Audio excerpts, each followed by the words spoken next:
So with the cross in the back, because it's like holding the cross literally the size of a building on your back, having these discussions and these opinions and trying to be better than the other, trying to be best than the other, trying to be bestest than the other. It's really the falsehood that overimposed this medieval um, European, German, Roman, Apostolic, Catholic, Neo-Germanic, Greek, Neo-Greek, Neo-Germanic, Neo-Romanic, based on the Apostolic Catholic Orthodoxy. And that was in the year 1200 after Christ. And it was because they wanted, so 1200 years, Jesus Christ was dead for almost one millennium, and they still needed to control people via force and fear. In the Egyptian tarot, there is a card that states millions of things, but one of the things that you can see is that it says, "We soon learn to hate the things that scare us." And the people who manipulate their power and their authority, sometimes false power and false authority, into us to govern us or to help us or to assist us or to assist whatever the hell is happening in our lives through fear, we tend to hate them. And so I certainly a way to detect the symptom of being better is a tiny thing in between, when there is this inferiority complex. They need to say the analog is better. They need to say the digital is better. It's because there is this inferiority complex that they need to get validated by others because you are showing something in a specific way. What's more pathetic even is people breaking computers on stage. That's extremely pathetic, because that's a sign of a sign of disrespect intentionally to show their inferiority complex. Inferiority complex is not something that I invented. I wish I had, but it is way beyond. I came here to planet Earth, this human form, and so, but still, it exists in people who have insecurities, who don't have the permanence, who don't have the potence, who don't have the potentiality, who don't have creativity, who don't have self esteem, who have the forbidden access to heaven. And so,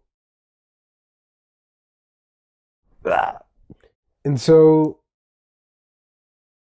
it's very easy to see that somebody has a complex of inferiority when they start that with the thing that they are better than the others, or using the excuse of analog made electronic music to liberate a problem that is reflecting somewhere else, something else. So that's the charlatan there. And in my case,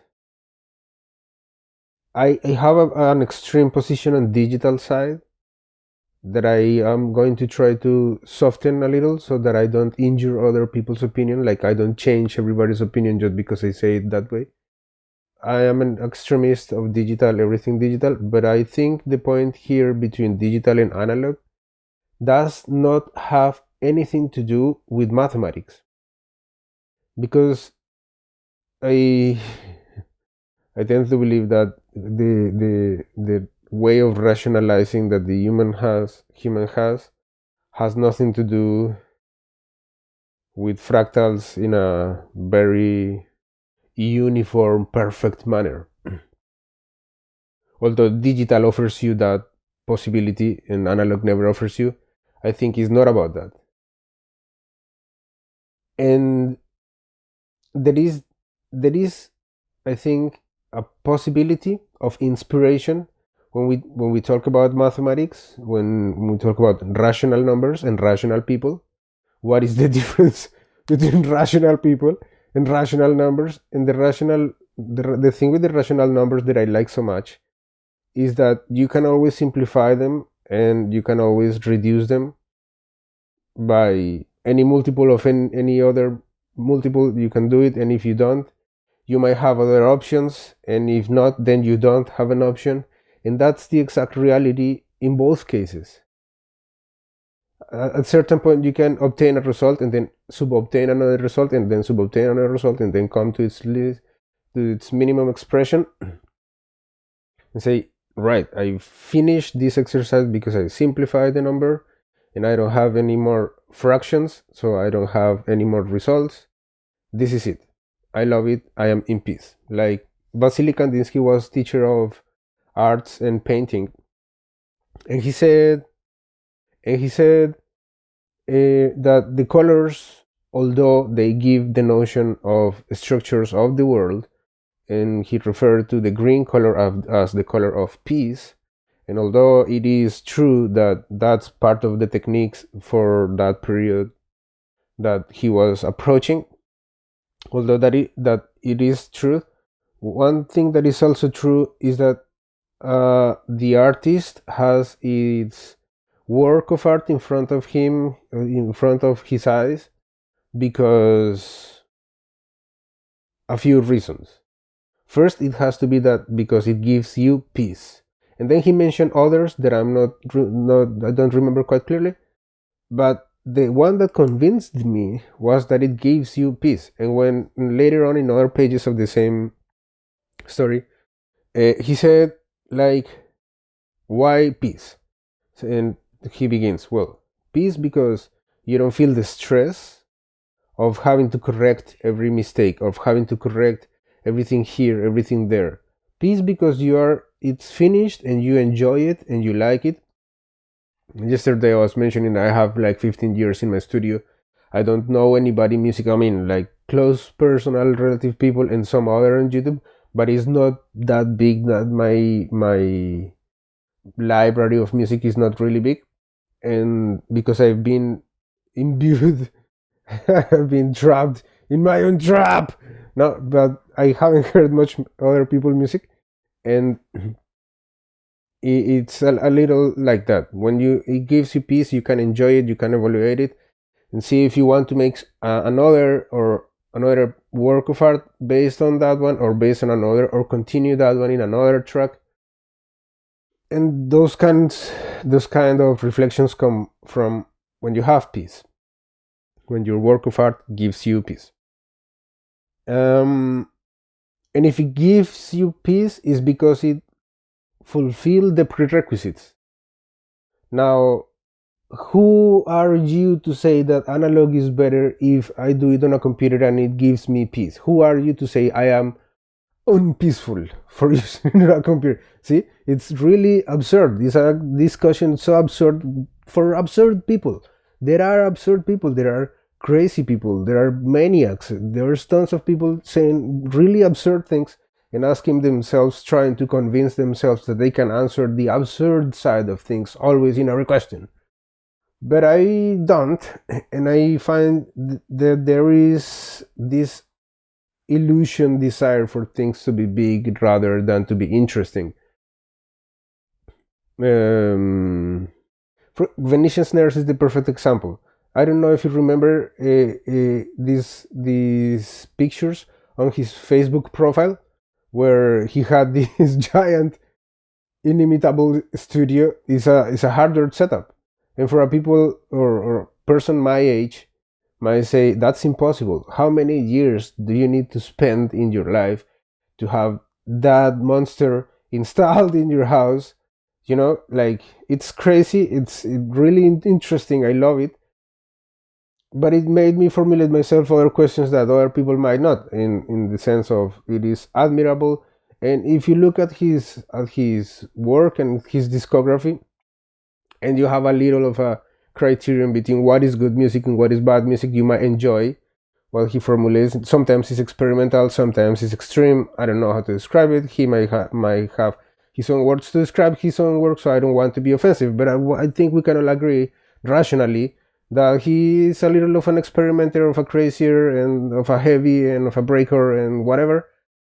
And does it with analog electricity. That's crazy, man.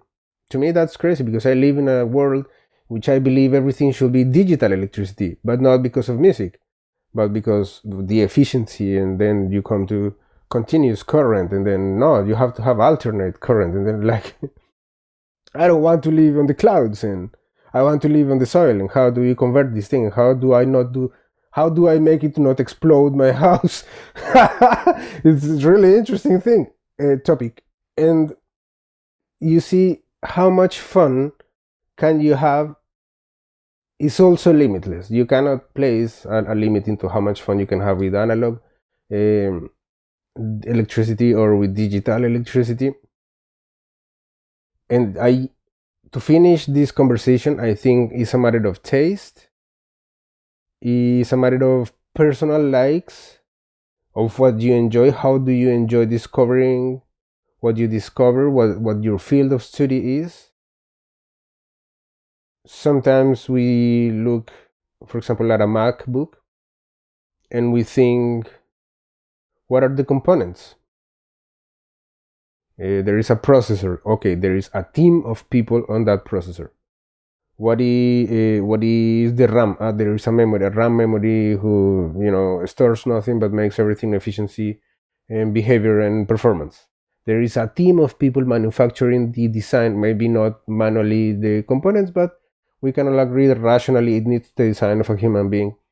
So there is teams of people in every specificity of the entire MacBook, and we need them there to do those things, because we trust that they will make it efficient, cool, comfortable, flexible, powerful, robust, solid, etc.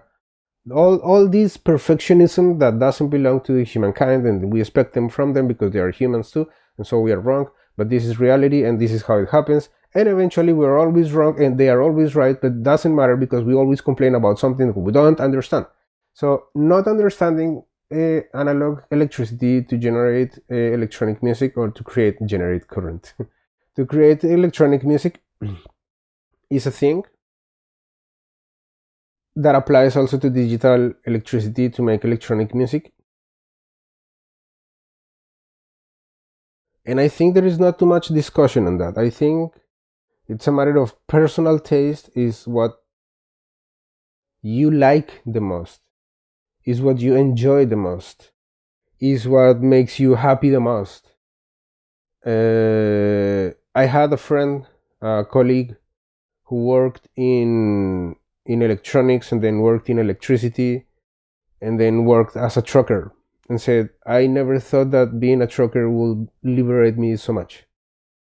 The mechanics of the car, the machine, the 7 clocks up and 7 clocks down, temperature for the gearbox, temperature for the battery, temperature for the pedals, temperature for everything. You have to be in a conscious state totally all day, 24 hours, enjoying the ride. It's quite a challenge, and men tend to love those challenges. He's an electrical engineer, he's got CCIE, he's got electronics engineer, electricity engineer, electricity programmer, did C programming for like 7 years, 10 years, I don't know, and he's a trucker today. And he said, yeah, I love those things and those experiences and having to be there, and yeah, but nothing, I think I was always trapped. And now when I can make this mathematics in real time all day, is what I enjoy the most, is what makes me happy the most. Other people might say, I don't enjoy the truck because it's not manual, so I don't have control over anything. I can only press the clutch to start the engine, which is very stupid because I will never use it. The sequential box of the truck. But there are trucks with H shifter, like Chevrolet Tahoe, Chevrolet Silverado, which are H shifter, and then that's the joy, that's the challenge, that's the fun of it. So there is a challenge and there is a fun in this analog gear, as much as there is in digital. But I have my mixed feelings about it. I don't suggest or advise against any of both. And but yeah, I have always been a digital person from a radical reason, which has to do with my perception of the world. I think my problem of communication, for example, in the fandom, I don't know, we have a soul seek.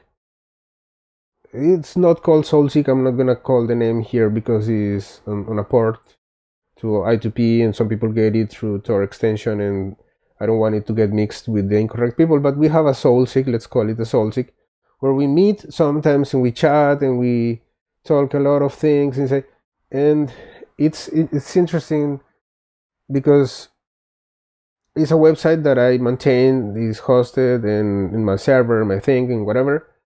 And I am the moderator. And one of the banner that you obtain when you come the first time, it says that I'm not gonna censor anything. So if you are uncomfortable with anything, please leave, because I'm not gonna change how people is, even if I censor them.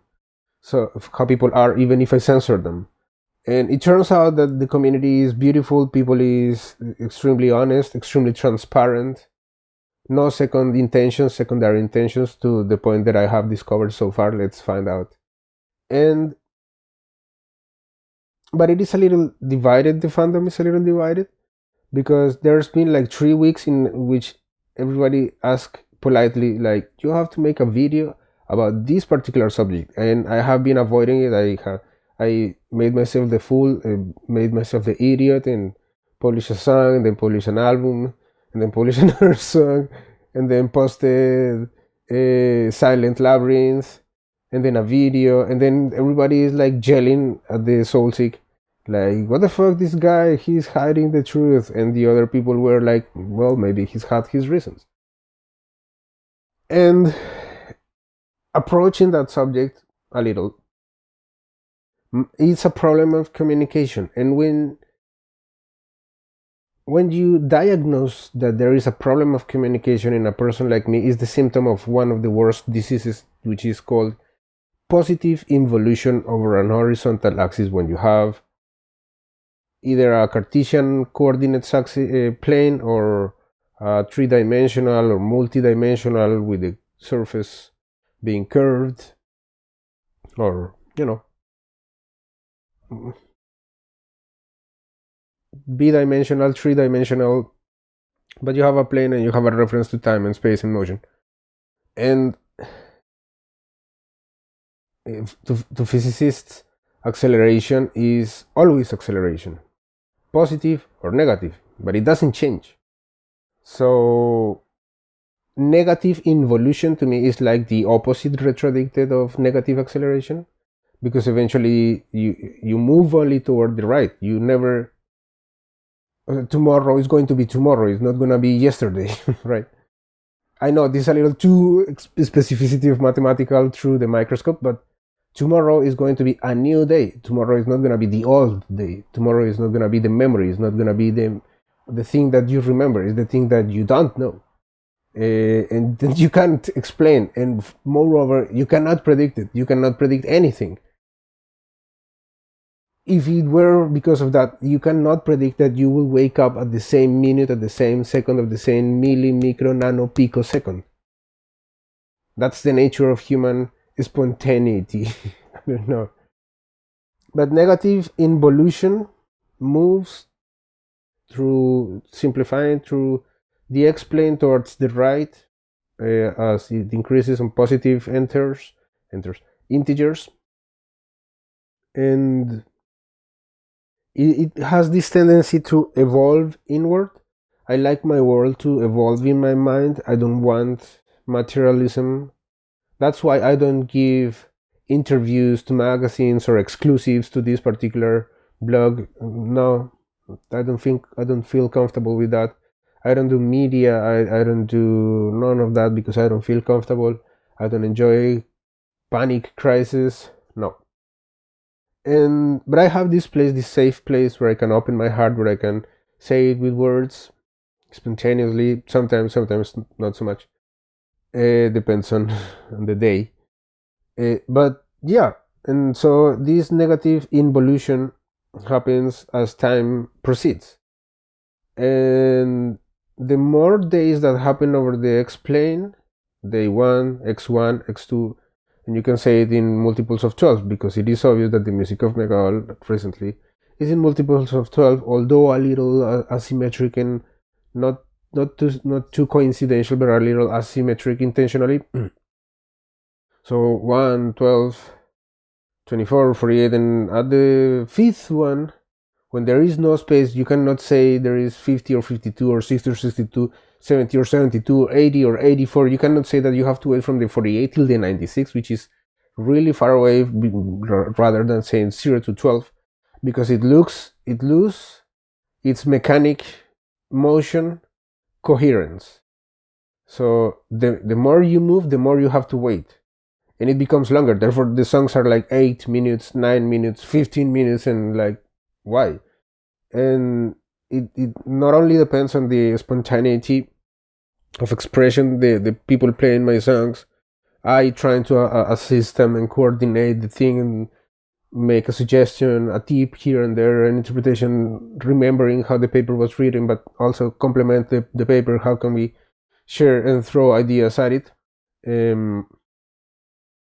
The more intense it becomes, the more information that it has. Information not in the sense of digital text, but rather information in the sense of emotions that the people come with and the feelings that develop over those emotions as time proceeds being together, playing this music or doing the thing together. I don't know. It accumulates more and more and more mass of thought, and I tend to want to hold it to myself. So that's digital, and anything else can be considered analog, hybrid, I don't know. But digital is like, to me, is an expression of having one bit, and inside that bit you can store everything. And that's my digital radical posture on it. And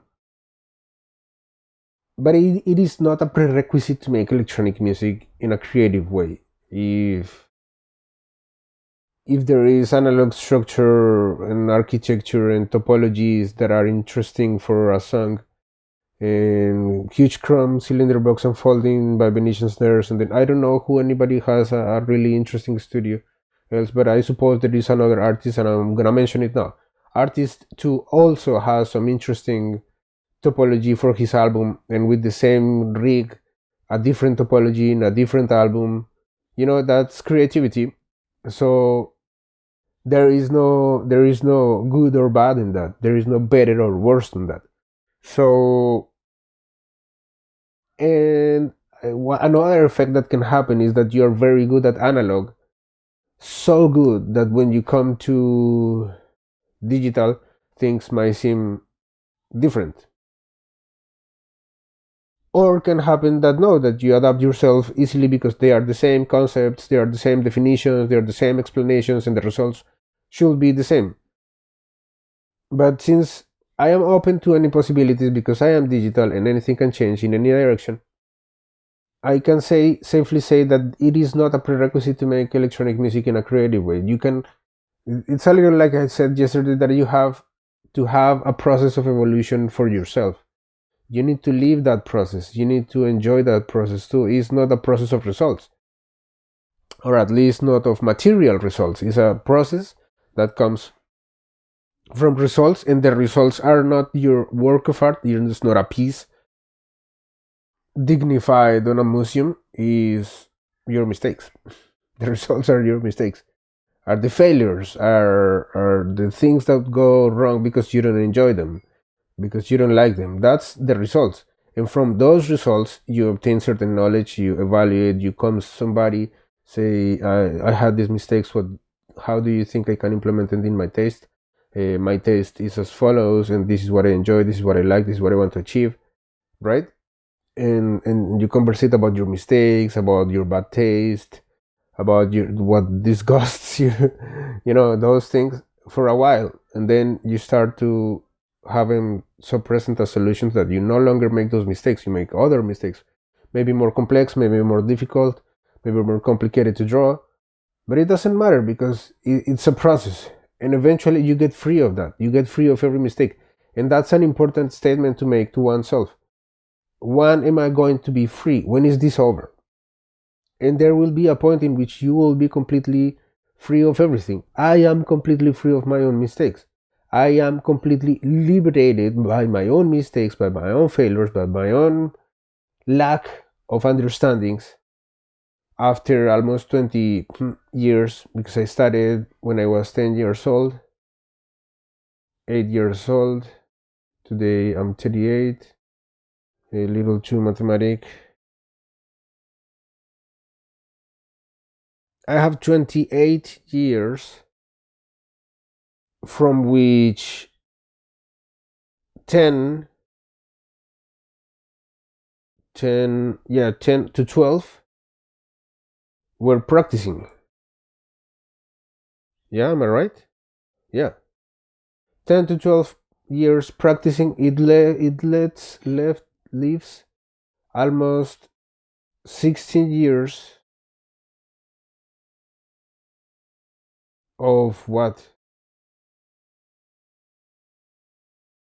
Of, yes, it's a crazy one.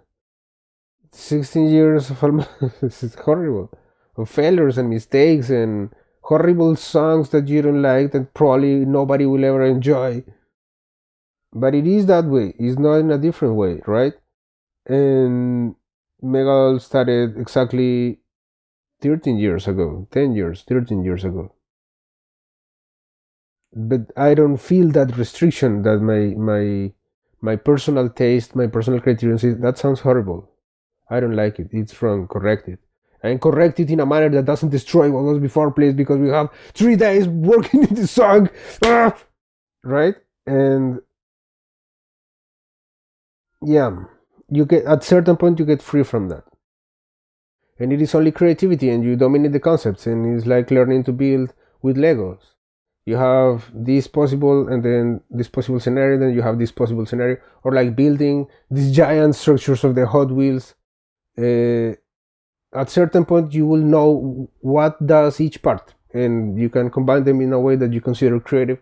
That's a truth. Not only with music, it happens with everything in life. So it's a little of how people want to get liberated from that inferiority complex, how people want to get out of it, and how people learn the lesson of not having to express an inferiority complex.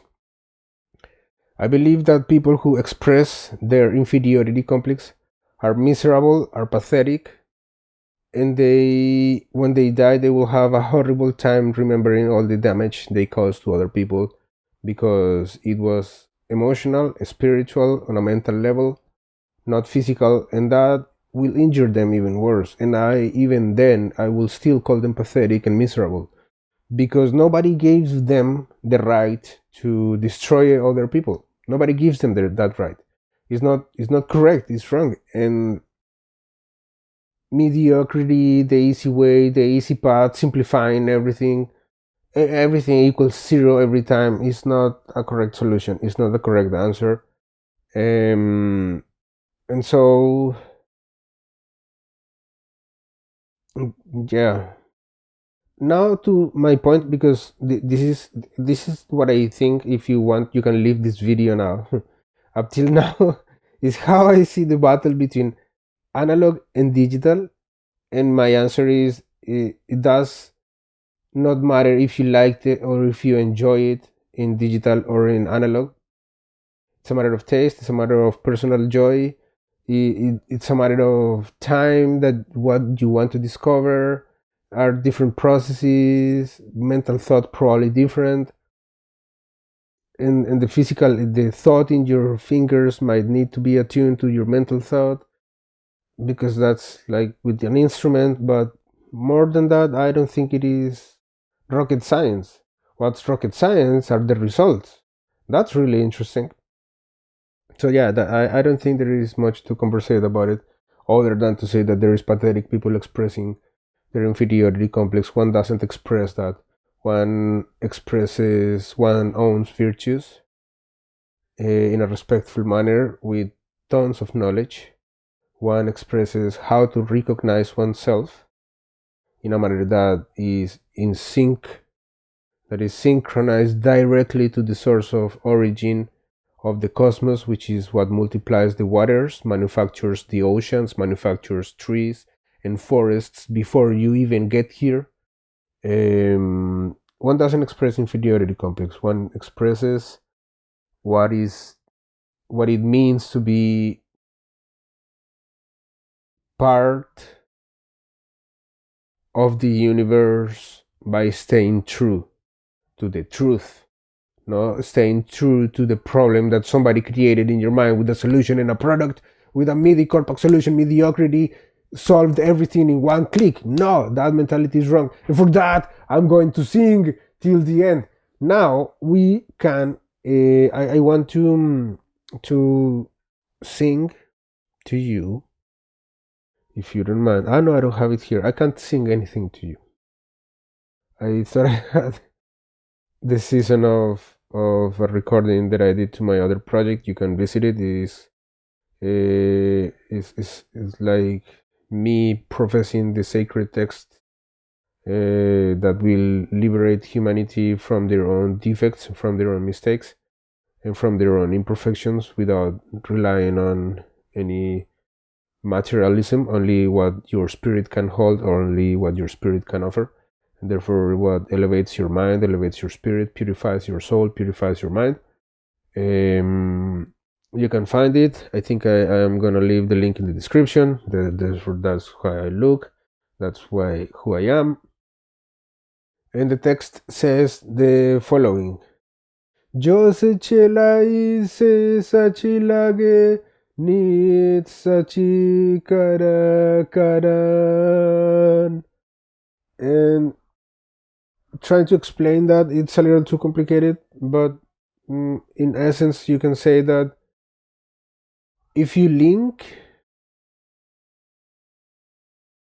the truth to your life, to your actions, and to your words, because it has to have a link to the truth, unless of course you are a very strange specimen, but everybody has to have a link to the truth in their words and in their actions. If that truth is linked to the origin of the cosmos, your acts will always reflect the truth of your words. And there might be people saying, but I am a liar, I don't care. Okay, I say what I want, I do what I can, fuck off. Okay, but the point is not to be unlinked and unconscious forever. The point is that your truth in your words and your truth in your actions have an impact that most cases leads other people to call you merits and say, this guy deserved this merit, this guy deserved this merit. And that's when we express our virtues. We don't express our thoughts. We don't express our inferiority and the sorry needs for a problem with a solution. We don't express that, dude. Lower it a bit. And rise up the bar of justice with which you are measuring what your actions and what the truth and what this link. Because I said at the beginning that we are a little with the cross in the back with that question whether to choose analog or digital, but this comes a little on philosophy.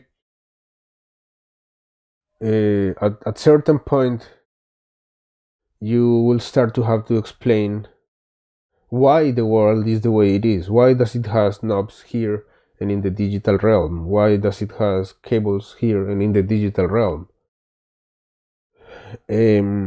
How should you interact with them? Should you respect them or should you destroy them? And for that, most people come out saying religion is the solution. Religion is not the solution to that. And other people say, oh no, science is the solution to that. And then you have the typical story of scenario where Catholic and Christian on the left, atheistic on them on the right and on the left. And one debating that religion is bad and science is good, and the other saying that religion is good and the science is bad. But I think it is outside of the scope of the entire thing,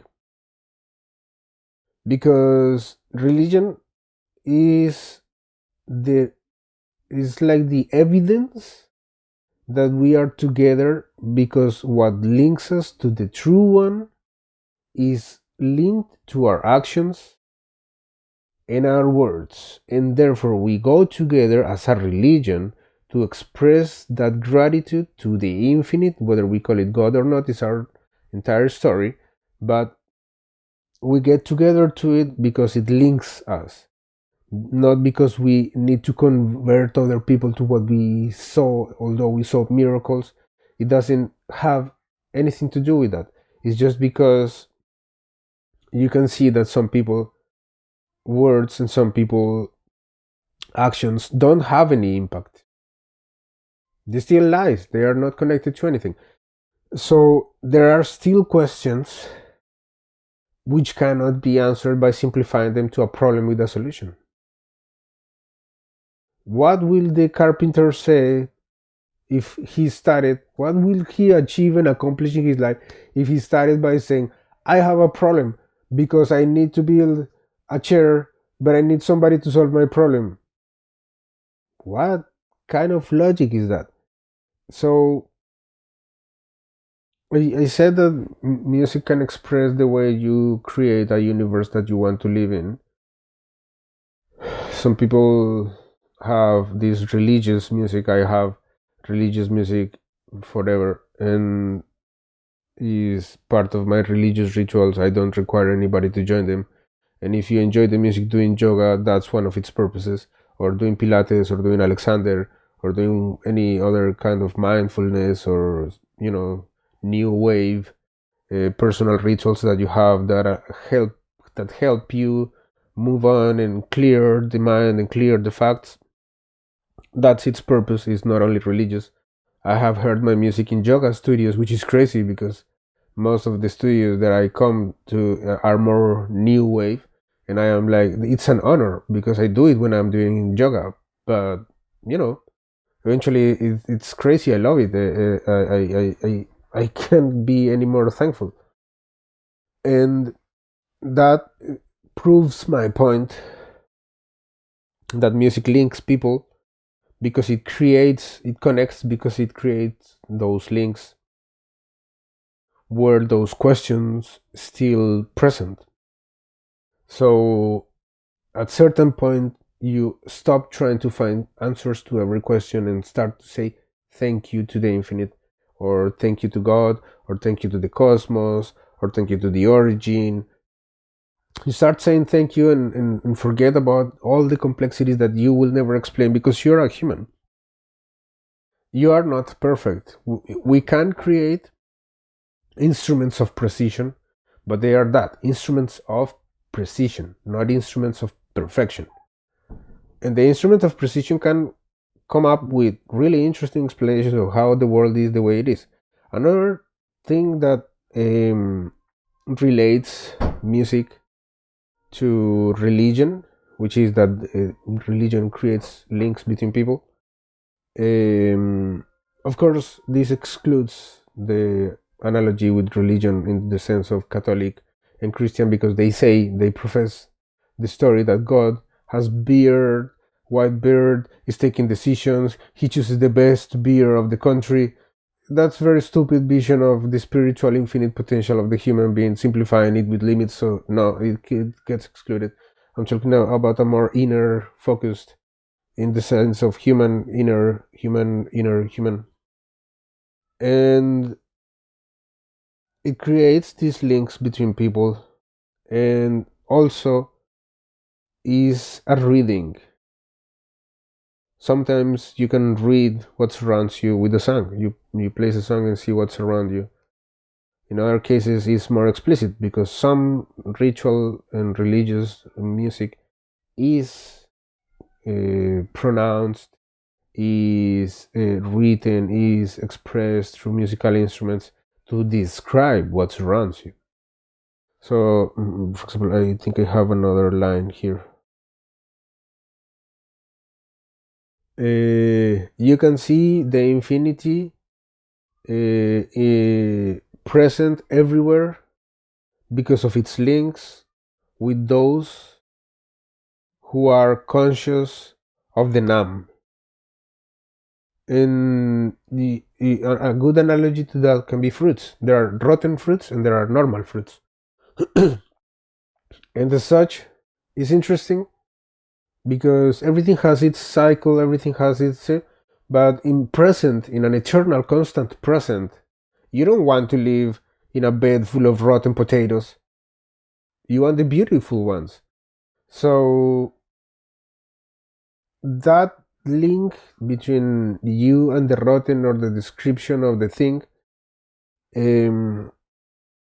should be linked to the truth, not to the lie. So it has impact. So it has a truth, a guidance. Yeah. So look at me. I never work. Fuck off. Like, you never work. How can you stand yourself? How can you stand a person like you inside your body? How come you have never come out saying, I'm rebel, I'm tired of this person, I'm tired of this body, I want another chance? And we are not the problem. And please stop selling solutions. So yeah, this is my perspective, my opinion on why there is no difference between analog and digital. The thing is what you enjoy the most. You don't need to know if it is done with analog to say that it is good, creative, interesting. You don't go to the house of the artist, say, no, let me see your studio, I need to know if it is good. You don't care. You just have to play one button, triangular button, play. Here is a full ball of shit, I hate it, hate your music, ah! Don't ever offer that shit to me ever again, I hate you. Or, I love you, this is beautiful, it inspired these ideas and thoughts of me inside and my speaker, and now I love my speaker. No, it's not polarized. It's the way it is. It is one is positive and the other is negative. End of story. So you better be correct and better be have a notion of truth and beauty about everything you do when you do music, because the idea is that it has to be truth and it has to be pretty. And if not, please don't. But I think that that's the instance. In spite of this instance, my battery is still in 100% after so much. Yay! And another, I think, yeah, there is no distinction. Yeah, there are some mathematicians who post that there are certain relationships between noise and anti-noise situations, because you don't have the parallel circuit happening in front of you. You have it happening in a total empty state of space that happens graphically. That's a crazy idea. You don't have an acoustic environment happening on your monitor, on your display. What you have is the empty space with empty silence forever, right? Like if you put the decibeliometer, the dB meter, and you place it in my studio, it will reflect you minus 80 decibels below zero, like temperature. But if you place it on the interface of the plugin on the VST, it will tend to infinity and will start increasing, a negative number, increasing forever. So you will never notice whether it is happening or not. It's just two different constants in a nature sense, And in the other, you have the circuitry, you can interact with it, you can use your hands, you can, I don't know, and that's, yeah, there are some details and mathematics out there, but I don't think they make much of a difference. What makes the difference, the real difference, is creativity, is the experience of the person behind it, is the flow, the workflow that you master, the techniques that you master. But there is no worse or better. No, I don't think there is a better. And when somebody tells me, no, analog is better than digital because this and this and that, or digital is better than analog because this and that, I tend to say, I don't believe you, to finish the story. So, in spite of this instance, I want to use this. If you agree with me, if you don't agree with me, this is the time where I'm going to express my position digital. Now that we are here, if you came to know my opinion on digital versus analog, the video is over now. I'm going to pass to my digital extreme radical position, so you probably might not enjoy it, so you can leave now. So my mother wrote a manifesto, and it's called Fracture, Core, and Noise, the Geometry of Feeling. For years it was so complicated that she would always complain about not being able to hold this positivity, this absolute yes, absolute affirmative to everything they consider important in front of society, because then come police and the ambulance to shout them and say, shut up and stop being a crazy person, you fucker. Try to embrace society in a normal sense. Ah! And they also get crazy for that. And I think they have a role in simplifying how we see the things that we love the most. They fulfill this role of saying that nothing is important. There is nothing important. There is nothing that is important. What are around us are things that we enjoy, things that we love, and if there are things that we don't enjoy, and if there are things that we don't love, there is an emergency and they will call out to help you. So please stay with them as synced as possible. It's not the absolute truth and the last word that that drives you through your life. Is the notion of things that you like and enjoy, and the things that you love. But you don't need to go to give it importance and say this is the most important thing ever, because they will consider it an emergency and come at you and say, no, bro. Or, yeah, it's an emergency, we need to help you. So don't get crazy on that. But eventually, it went beyond that, in a place in which they call her a sane person, which is even worse. Sometimes we are called crazy, and some say, no, you're crazy, you need medication, you need some help, and we are going to assist you, and this is going to be a tough process, but we are here for you.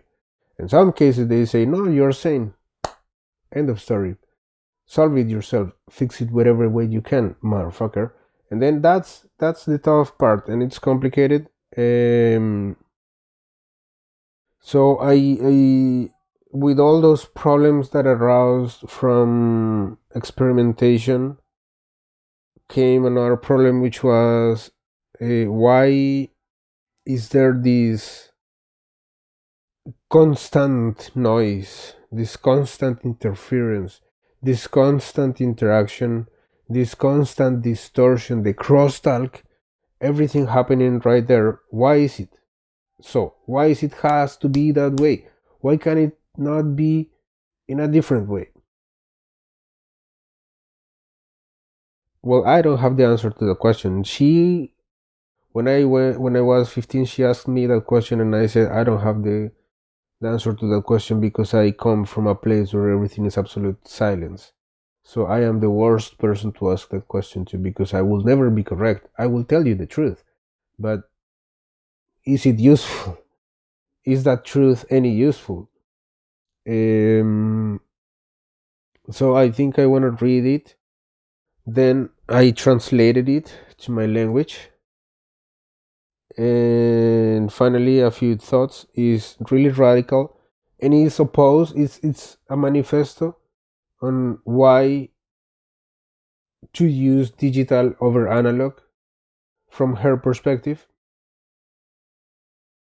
And before I get into that, if there's someone who who's still from the other part of the video, I think the way, because it's really prolific and it's a conflict driven manifesto, but and it's saying that analog cannot do these things and analog cannot do these crazy experiments.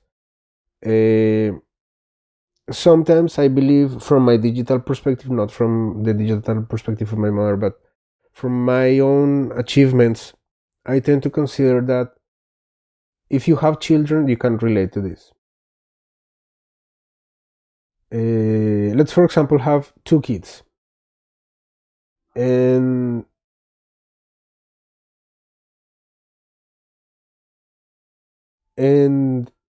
sometimes parents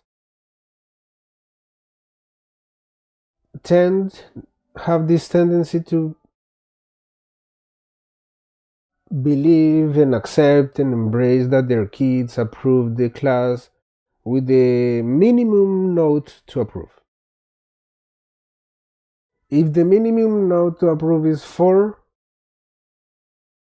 and the kid comes at home and says, I approved, and the parents ask the question, how much did you get? And they say 4, the parents say, yes, approve. Fuck, yeah. Right, good. But I'm not like that. I think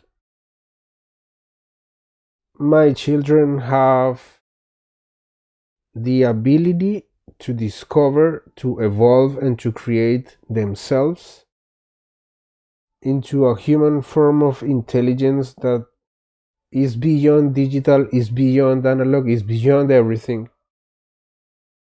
And as such, I have the obligation to exert pressure on them and tell them, you have to be better.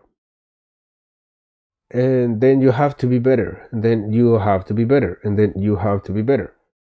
And that kid who was the best of their class, sorry, I need to push you. You're my children, I love you so much. But you were the best of the class. You now need to be the best of the school. Have the best notes and the best performance on the exams than anybody. And if you achieve that, then I have to push you again. You have to be the best of the city, all the schools of the city, and you are the best. You are the most incredible one because your results were exceptional, creative, and nobody can test you in a political debate. Like, is battle proof, battle tested, like so. And if such thing happens, then you have to be the best of the country, all these schools, and nobody can win a debate against you. You have to achieve it. I don't know how will you find the best method, find the best techniques, and then once you are the best of the country, you have to be the best of the continent. Let's go step by step. And finally, I am gonna ask my children to be the best of the world and have the best argument, the best reasoning, the best, and expressing their ideas under the pressure of an exam, of knowledge, of technical knowledge. Because we in our Colombia is an underdeveloped country. It's not true that it has no resources, but it is a poor country, has a debt with the United States that surpasses any debt that you can have with anybody. It has its elements of underdevelopment. It's complicated. And if it wasn't enough, we have a saying that states the following: with the devil is more than enough. So conformism is quite a constant. Say, the kids approved the class and they learned, don't give it too much importance. Finally they graduated, what more? What else? Why so much? But in my case, they have to be the best of the planet, and they have to start at being the best of their class room. And that's why I put them into pause for 11 years to find the exact method, to find the exact way to always be correct, always say the truth. And once you're ready discovering everything around it, you might be able to go outside and say, these are the limitations. And to me, in a digital realm, is not only about analog gear for electronic music. It's not to say that electronic gear is not evolving. I mean, from the functionality that had the first one to the functionality that has the one which came out last year, of course, there has been an evolution, and nobody can say it's the exact same story and it will never change. But to me, it happens a little like it happened with the CD DVD industry. It's doomed to failure because its market is not going to resist. And it's doomed to failure because it tends to disappear. A beat tends to, permanently, because we will have to define what permanent means, but in my jargon, permanent refers to potential, potency, and creativity obtained through self-esteem. A beat can be permanent. And so, regardless of its physical form, it's always present. It never dooms itself to appear or reappear or disappear. It's there, whether I use it or I don't use it, whether I digitalize and digitize its content from an electron, digitizing it into a digital being. It's up to me and it's secondary, but I think it's beyond digital, and it's beyond everything, and it has certain limitations. To me, I don't know to other people, but to me, has this limitation that you cannot create without having certain boundaries. So these are how do you call it?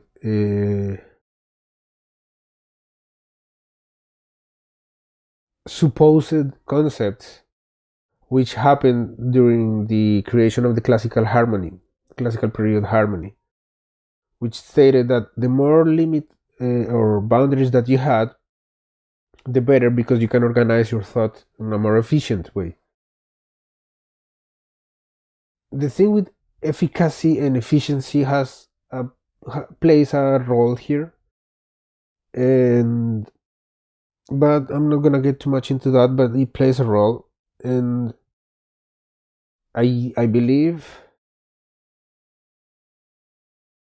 the fact that you have to be a great piano player in order for a synthesizer to do what you want to do is the exact same debate that we had 20 years ago when I wanted to study composition, and they said, no, you are not Maurice Ravel, you cannot study musical composition. And I put the gel, the scream on the clouds, because composition and pianistic style is not the same thing. And that told me a lot about that school and about that conservatoire. And say, if you want to be a composer, you have to be the best piano player in the world. And it don't relate to being a good pianist, a good composer. Most of the pianists that I know that are composers because they thought they are the best piano player and therefore automatically good composers, their music is horrible. It's really horrible. I don't enjoy it, not even a little. And in the theory aspects and the limits of the music theory, they're really poor. So it maybe the thing that it is for piano players, maybe the thing that you cannot record more than 16 patterns, or you have to stop. The thing that really bogs me down is having to interrupt.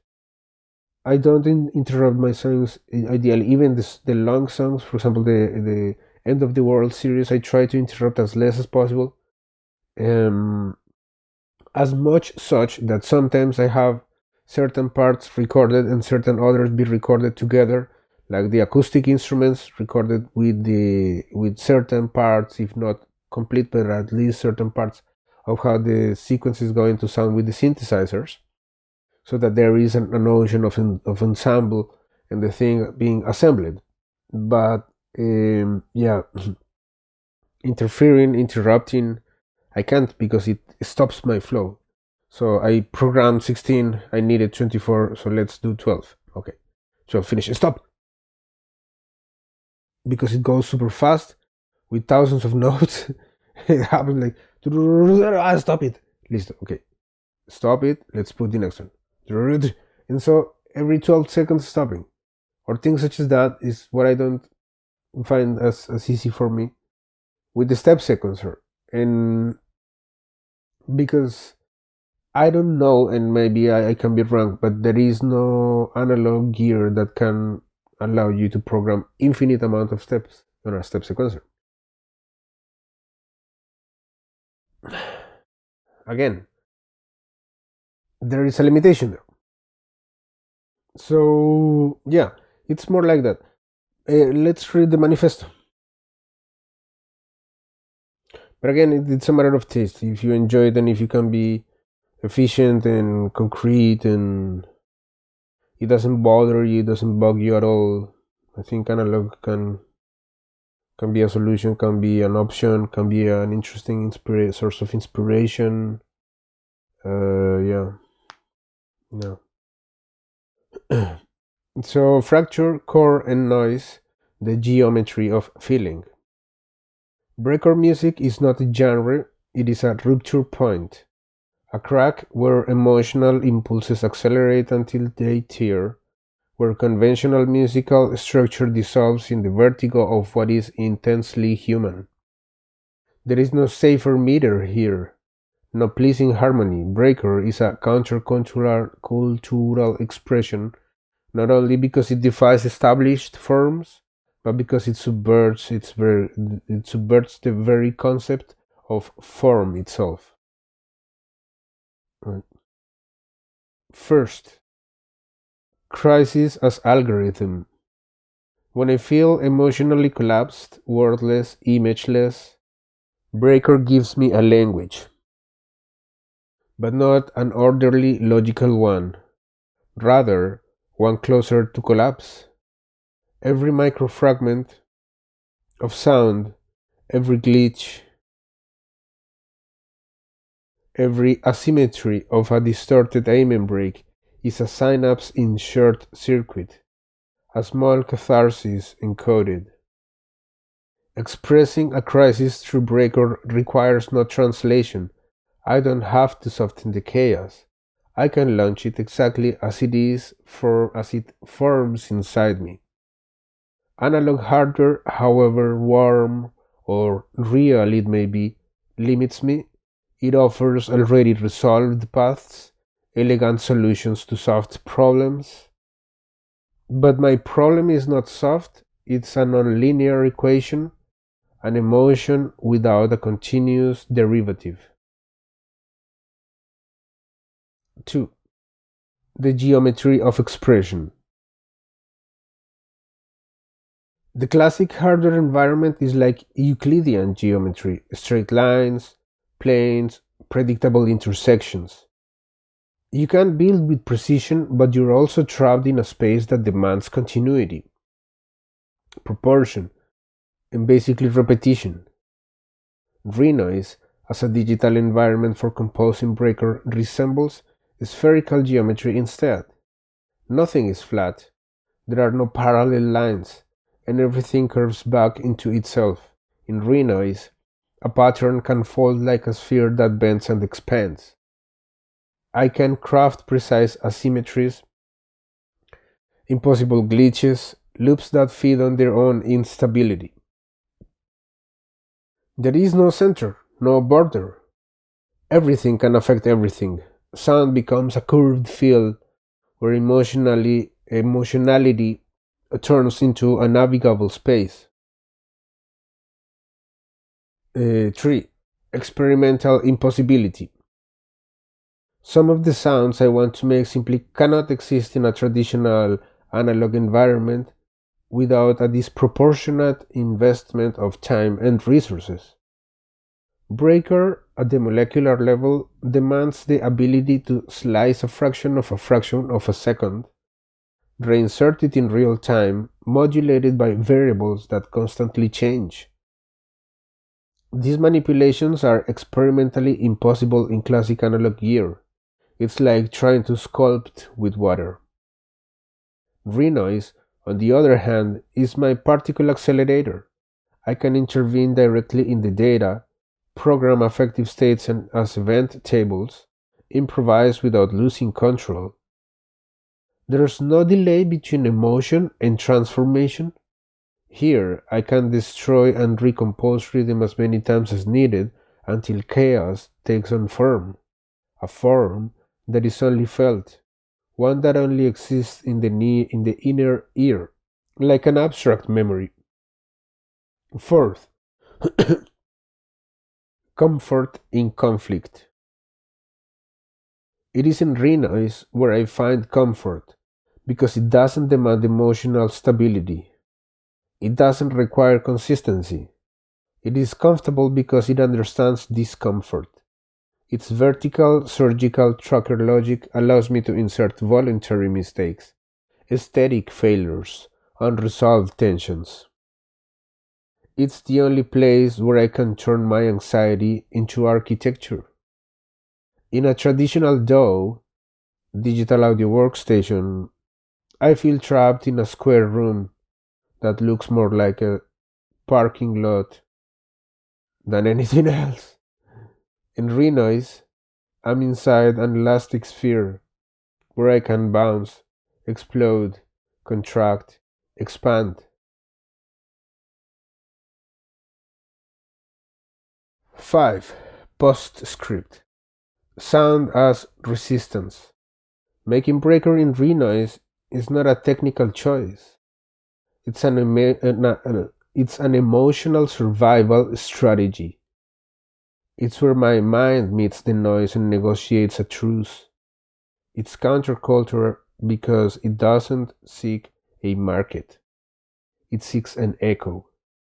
It seeks to sound like something no one wanted to hear, and yet there it is, speaking back to me like a mirror of distorted data. The geometry of breaker doesn't fit in cables or potentiometers. It's an emotional topology, and Renoise is its most faithful cartographer. If I can deform rhythm, I can breathe. If I can breathe, I can feel again. And if I can feel, then I am not lost. I translated it to something else, to my language, my way of perceiving reality, my way of... How much is my battery? Yay! The way I embrace the world, the way I reject the world. Spherical manifesto. Latitudes of noise, meridians of emotion. On the continuous surface of emotional space, where no straight lines exist and no distance remains fixed, breaker emerges. Like an abrupt curvature of the soul, breaker does not unfold on Cartesian planes or predictable maps. It drifts across a closed topology where each turn of my inner state can orbit freely, without needing to align with the axis of sonic symmetry. First, crisis as curvature distortion. Every emotional crisis is a region of high affective density. In the spherical geometry of my mind, it creates extreme curvatures, zones where space falls in on itself. Breaker is the only music that recognizes these distortions. It doesn't try to flatten them or reduce them to gentle tangents. It follows them, intensifies them, maps them in detail. Where other genres seek straightness and continuity, Breaker moves along impossible geodesics, letting my crises express themselves as gravitational anomalies in the auditory field. 2. Renoise as a coordinate system. Renoise is not a workstation, it is a spherical coordinate system, a space where every sonic impulse can unfold in terms of affective latitude, rhythmic longitude, and emotional elevation. In this environment, I place sounds not on a rigid grid, but on a flexible surface. Each pattern is a point on an orbit. Each sample a mass that bends the local structure of time. I work vertically not as on a line, but as on a meridian descending toward the pole of the unspeakable. Flat impossibility. Analog environments function like tangent planes. They only let you operate on small local sections of the sphere, simulating linearity where none exists. They try to force a flat map over a curved territory, but my emotions do not live in tangents. They live in dynamic curvatures and predictable bifurcations. Trying to produce certain breaker sounds with traditional analog hardware is like drawing perfect circles on a flat map. Distortion will be inevitable. Renoise, by contrast, lets me work from within the sphere. I don't have to project. I can sculpt directly on the affective surface. For spherical comfort, comfort is not flatness. Comfort is what conforms to the volume within me. Renoise wraps around me like a flexible sphere, where I can collapse inward or expand toward the equator of noise without breaking anything. Its vertical interface is not a fall. It's a descending meridian into introspection, where every step is an arc, not a stair. In traditional DAWs, I feel boxed in by certain silence. In Renoise, I move along a seamless surface, with no edges, no beginnings, no ends, only continuous paths across a body without corners. And fifth, sound as topology of resistance. Breaker is not a wave along an axis. It's a vibration traveling across the whole sphere of my internal experience. In Renoise, these vibrations find routes that don't collapse into market logic or repetitive metrics. It is countercultural because it orbits no centers of power, no vectors of consumption. Like the great circles of a sphere, Breaker in Renoise follows paths that pass through the core without seeking permission from form. These are curved escape routes that allow me to exist in my most discontinuous shape. If I can bend rhythm, I can rotate within myself. If I can rotate, I can find the center. And if I can find that moving center, then I have not been cast out of the sphere. So yeah, eventually I am extremely digital to everything, but I have enormous respect for people who achieve their achievements and their plans and projects with analog gear. I think analog gear holds the wisdom, holds the experience, holds the knowledge of the last 13 millions of centuries. Just they happen second by second, and the people who truly understand the behavior of analog gear for making electronic music are now older. So it is now the time for obtaining their wisdom, learning from them, taking their lessons. Because once they go, with them goes an enormous amount of information and experience, which is the base on which digital is constructed. So I have an enormous respect for analog. And I am constantly looking for YouTubers who have analog gear, who have tutorials, how does this behave, how does this equate to this, how do you relate this to that in creative ways, because it is important to me, it is important that the comprehension and the knowledge and what I say with what I do goes in sync together as much as possible. So I think is important to know that it wasn't digital first, analog second. Eventually, it is a mirror of it. So yeah, mathematically there is not too much of a difference unless you have a microscope. In which case, yeah, it can be in both sides, and again the same discussion.